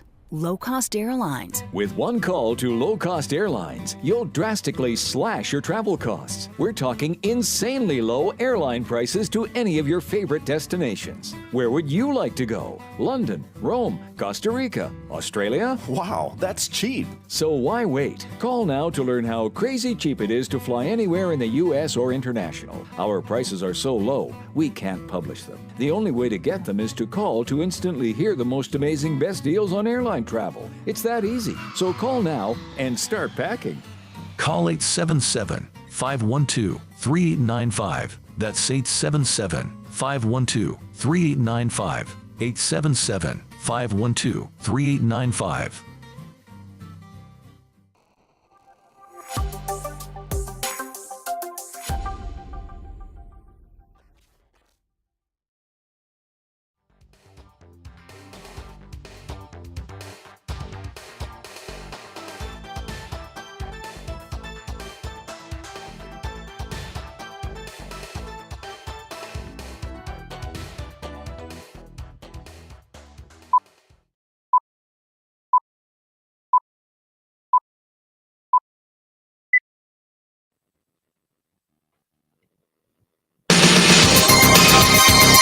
News, analysis, commentary, and debate. This is the Wells Report. I am John David Wells. Turning to the Mideast. It has not been something that we've been covering a lot lately. There has not been a lot of information coming out of the region insofar as Israel is continuing to prosecute a counterattack against Hamas, an organization they have vowed to destroy. And that is indeed what they are doing. The United Nations has been essentially defanged by Israel insofar as Israel is following the law implicitly. And all of the brave rhetoric being thrown around about how Israel is somehow overdoing their military response has sort of melted away in the face of legal reality. Israel cannot relent. They cannot stop the end of Hamas or bringing about the end of Hamas. That does not mean the United Nations is not doing their absolute dead level best to get into Israel's way. The United Nations yesterday vetoed an Arab-backed UN resolution demanding an immediate ceasefire in the Israeli-Hamas war. The 13-1 Security Council vote further isolated the U.S. on Israel's side in a conflict that has generated global outrage. The U.S., which had warned it would reject the measure, has vetoed two similar resolutions since the war began. Britain abstained. More about that in a moment. Linda Thomas Greenfield, U.S. Ambassador to the United Nations, called the vote, quote, wishful thinking and irresponsible, unquote.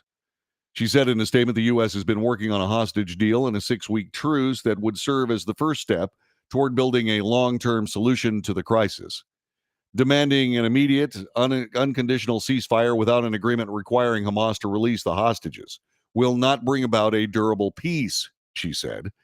Instead, it would extend the fighting between Hamas and Israel, extend the hostages' time in captivity, an experience described by former hostages as hell, and extend the dire humanitarian crisis Palestinians are facing in Gaza. White House National Security Council spokesperson John Kirby said the U.S. vetoed the resolution because of very delicate negotiations now underway aiming at halting the violence and freeing more than 100 hostages held by militants in Gaza. Talks led by the U.S., Egypt, and Qatar have been taking place on and off for months and have thus failed to generate a deal. A draft U.S. resolution is being put together that would call for a temporary ceasefire in Gaza, contingent on all hostages being freed. The resolution would also urge Israel to abandon plans for invading Rafah, that is a southern Gaza city packed with refugees who have fled the violence elsewhere in the Gaza enclave. Here are some other developments. Israel's Knesset will vote today on a symbolic resolution affirming the government's opposition to unilateral Palestinian statehood. Establishment of a Palestinian state would endanger Israel's existence, according to Prime Minister Benjamin Netanyahu. The head of the UNRWA, the embattled Agency for Palestinian Relief, said the UN has yet to get any evidence from Israel substantiating the Israeli claim that 12 UNRWA workers participated in the October 7th Hamas attacks. The UN has never, ever received any written dossier, despite our repeated call for cooperation from the Israeli authorities, said UNRWA's director, Philippe Lazzarini. Even if a ceasefire halts the fighting, thousands more in Gaza could die in the next 6 months because of a public health crisis the war has fueled, according to a report by independent researchers in the U.S. and Britain. Britain's Prince William, visiting Red Cross headquarters in London, called for an end to the fighting as soon as possible. UN Food Program pauses delivery amid chaos and violence. The UN World Food Program said yesterday it's pausing deliveries in northern Gaza until safe conditions are in place for our staff and the people we are trying to reach. The suspension of food and aid distribution could have disastrous consequences in a territory where an estimated 25% of the people are near starvation. A UNICEF study found that 1 in 6 children in northern Gaza are acutely malnourished. Hamas called the pause a catastrophe and a death sentence. Look, there is aid available. There is a way for this aid to be passed out among the Palestinian people. Who is responsible for creating the problems that keep this aid out of the hands of Palestinians? Something tells me it's not the Israeli military. Something tells me it's the Palestinian people and Hamas. And if that's the case, darn, that's just really tough. It's a shame. Maybe if you stop playing terrorist politics with your people, you could feed them.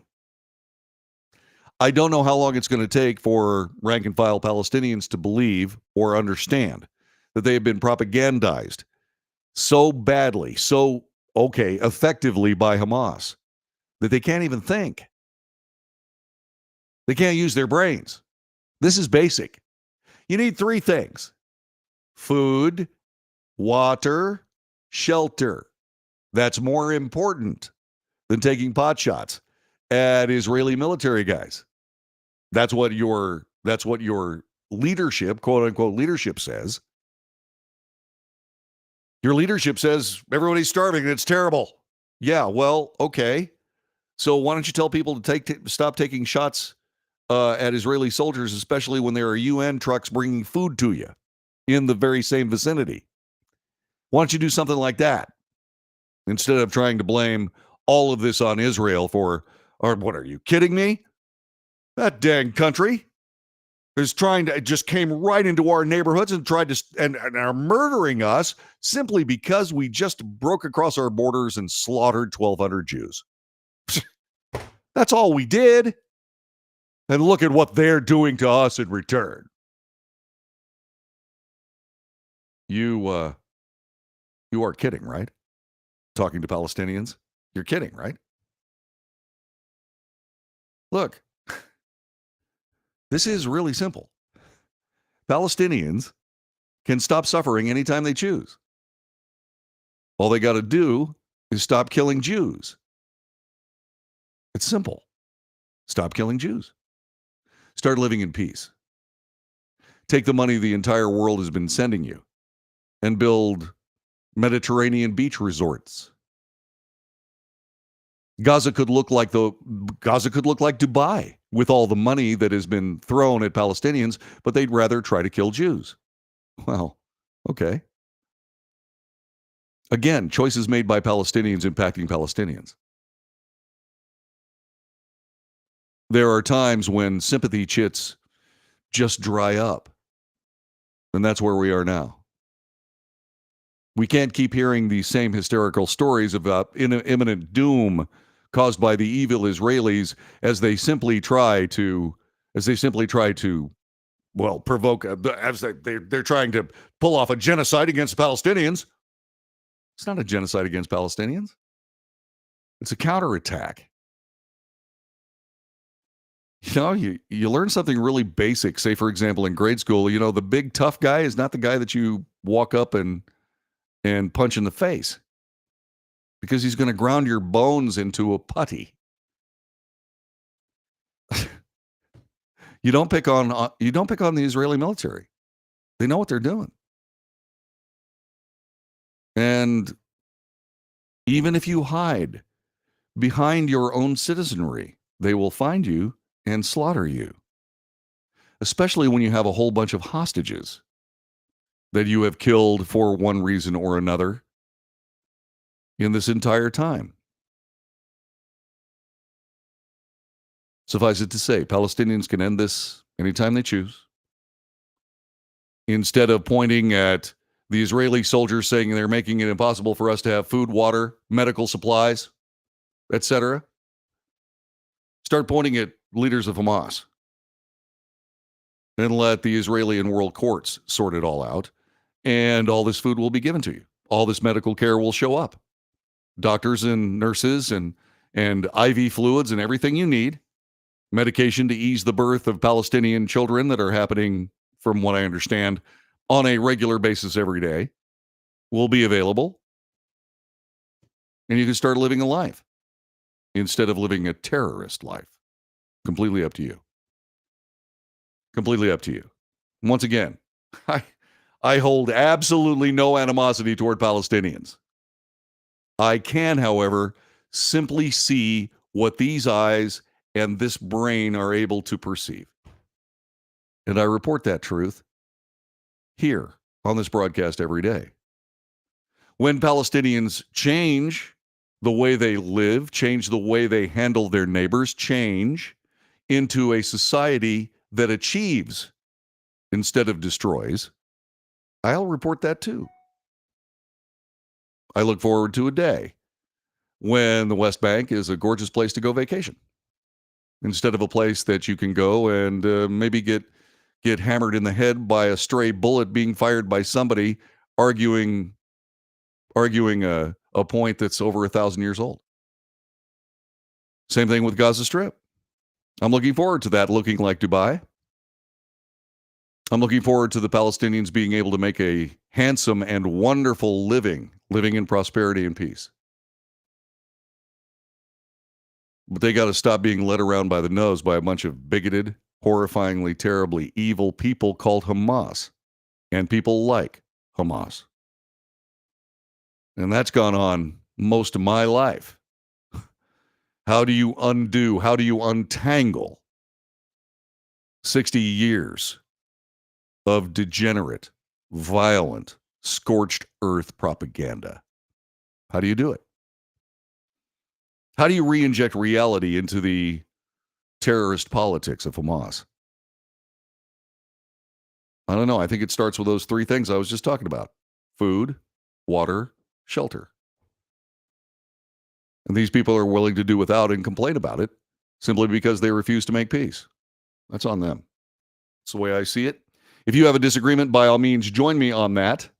By the way, there was one other thing that I wanted to bring up here when we're talking about the Middle East that I think was, I don't know, somewhat amusing-ish. I want you to take a look at this. What is that? Well, that line in the middle of the picture, outside the circle, that road-looking affair, is the border between the Gaza Strip and Egypt. That very interesting shaped polygon in the middle there in yellow in the middle of the circle is a wall. Yeah. There is a wall that is being constructed by Egypt. Why in heaven's name would they be constructing a wall? Oh, I know. I know exactly why they're constructing a wall. My God, they're just bigoted against Palestinians.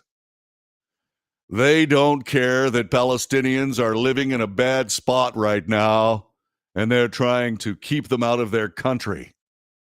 Egyptians are just anti-Palestinian bigots. At least that would be the case if the American left was telling the story, but fortunately the American left is not telling the story. It's yours truly, John David Wells, telling the story, courtesy of USA Today. Satellite imagery. And by the way, if that's satellite imagery, let me show that to you one more time. Let me see if I got that. Do I still have it? Oh, I don't have it anymore. Anyway, if that's satellite imagery, that's some pretty high resolution stuff that they're letting people see. I'm just saying. Anyway, let's move on. Egypt is building a wall and leveling land near the Rafah border, according to satellite images and videos analyzed by USA Today and the Associated Press. The land, which is about 2 miles southwest of the border that Egypt shares with Gaza, has shown increased activity this month, although Egypt has not publicly acknowledged the construction. Yeah, this according to the Associated Press. Egypt has warned Israel not to forcibly expel more than 1 million displaced Palestinians now in Rafah into its territory. You see, that's that offensive into Rafah. Israel has essentially taken care of the rest of the entire country, and Rafah, where everybody ran when things started exploding, is kind of the last place that all these people are. And remember, there are a whole bunch of citizens, and there are a whole bunch of Hamas terrorists that are also in Rafah, hiding amongst the citizenry.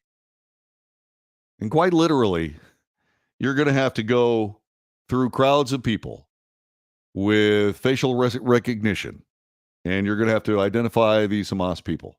Then you're going to have to prove they're Hamas people. It's going to be a mess.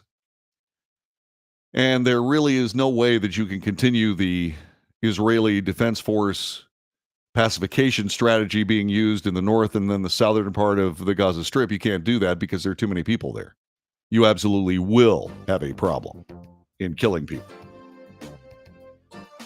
Images of the wall construction site provided by Maxar Technologies showed extensive land clearing along with cranes, bulldozers, and pre-made concrete barriers. The area is located off of Highway 40 along the Al-Sheikh Zayed Rafah Road in Egypt. Yeah. Yep. I mean, all they're going to do is just create, if it's a 30-foot wall, they're going to create a 35-foot ladder industry in Gaza. Of course, it's It's really, really hard to make a ladder out of RPG launchers. It's tough. You got to really welding. This is the Wells Report. My name is John David Wells. Coming up in just a couple of seconds, what not to do when you're a pet owner, and part of that involves living in Colorado. I'll explain in just a couple of moments here on the Wells Report.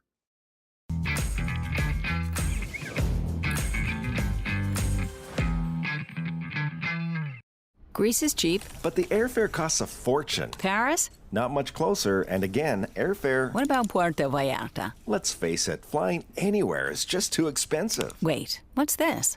Low-cost airlines. With one call to low-cost airlines, you'll drastically slash your travel costs. We're talking insanely low airline prices to any of your favorite destinations. Where would you like to go? London, Rome, Costa Rica, Australia? Wow, that's cheap. So why wait? Call now to learn how crazy cheap it is to fly anywhere in the U.S. or international. Our prices are so low, we can't publish them. The only way to get them is to call to instantly hear the most amazing best deals on airline travel. It's that easy. So call now and start packing. Call 877-512-3895. That's 877-512-3895. 877-512-3895.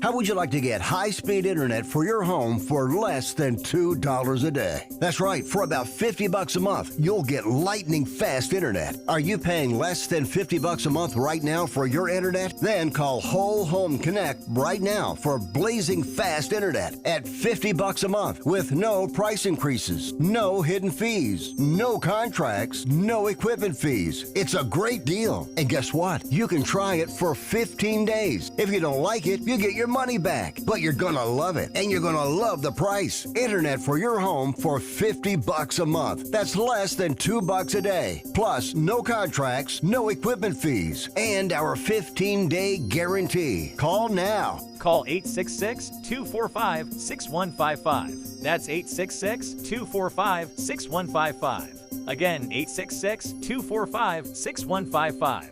866-245-6155.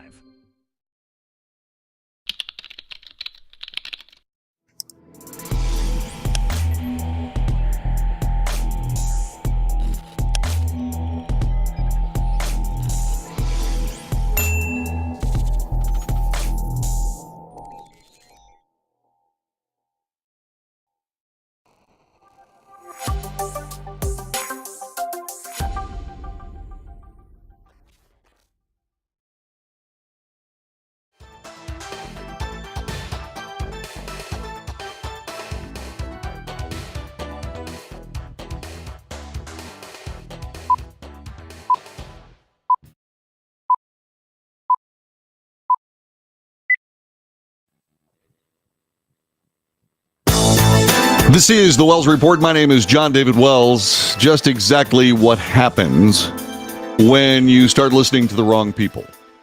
Well, if you're in Ilion, New York, you end up losing a 208-year-old industry foundational cornerstone of your community. The Remington Gun Factory, nestled in the New York Mohawk Valley, is closing its doors and moving to Georgia after 208 years. The mayor, John P. Stevens, told the New York Times that Ilion is Remington. Remington is Ilion. Not anymore. No, Remington is somewhere in Georgia. It's the oldest gun manufacturer in the nation, told union officials late last year. The company chiefs at Rem Arms, the current version of Remington Arms, made the decision to end its New York manufacturing next month. The remaining operations located in Ilion will move to Georgia, where company leaders say the firearms industry is supported and welcomed. Residents of the New York Village, located roughly 230 miles northwest of New York City, are bracing for the manufacturer to officially move, which some say will take part of the town's identity with it. When Remington leaves, it's not going to be like a facility leaving. It's going to be like part of your family moving away, said Jim Conover, a retired Remington employee who began his career there in 1964. A furnace operator and technician at the factory, Frank Rusty Brown, told the outlet that he and generations of his family worked at the facility, noted that he and his wife will be without jobs.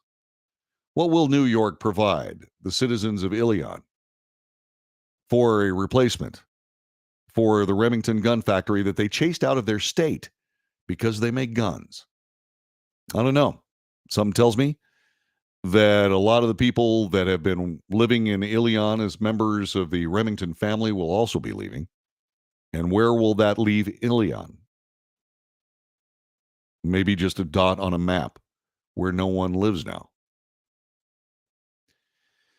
Moving to Colorado, Colorado state environmental regulators unanimously approved a measure to crack down on certain uses of gas-powered lawn equipment as part of the state's broader climate push.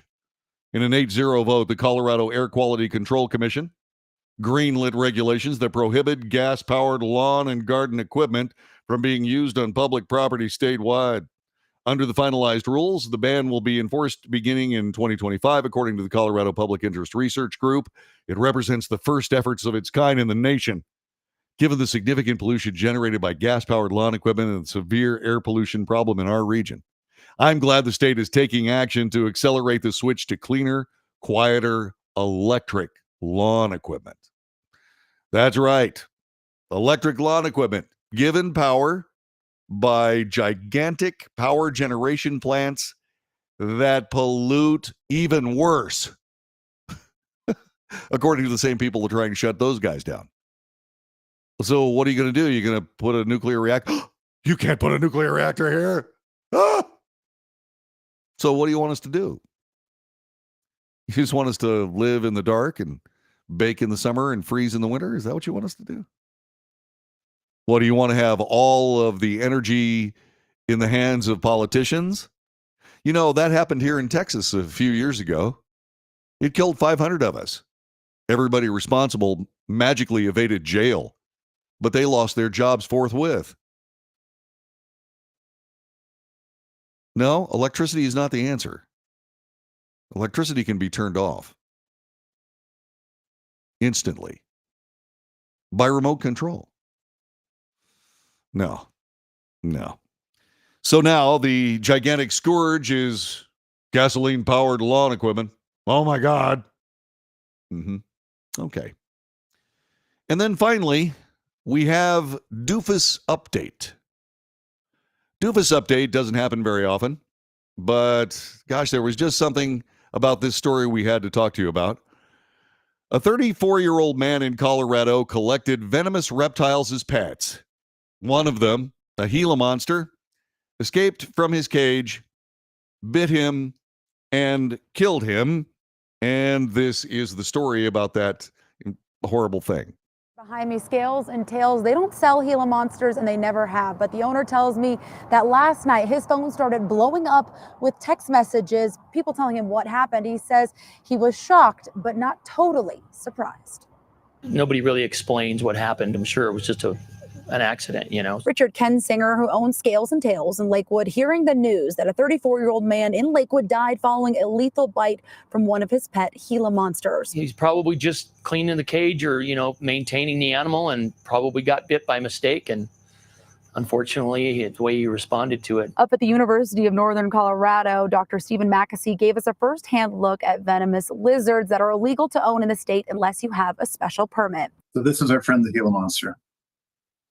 I don't know if you can see the whole body.